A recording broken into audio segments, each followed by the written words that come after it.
Habang umaalis ang mga abogado sa kampo ni Rodrigo Duterte sa ICC, lalong umiigting ang tanong ng publiko. Ano ba talaga ang nangyayari sa likod ng depensa? Sa mga kasong dinidinig sa buong mundo, hindi basta simpleng balitang legal ang pag-atras ng mga abogado dahil bawat pag-alis ay maaaring magpahiwatig ng tensyon, hirap sa direksyon o pagbabago sa estratehiya ng laban.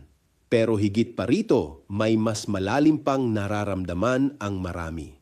Para sa ilan, ito ay senyales na ang dating tila untouchable na kapangyarihan ay unti-unti nang sinusubok ng proseso ng batas.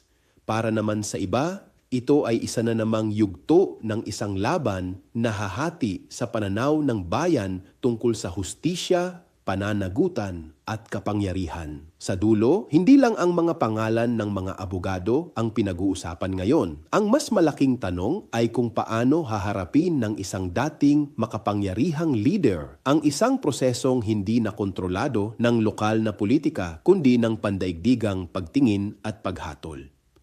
Ako si Bishop Tonyo, obispong migrante sa Europa at ito ang Damdaming Makabayan, tinig mula sa laylayan. Hanggang sa muli!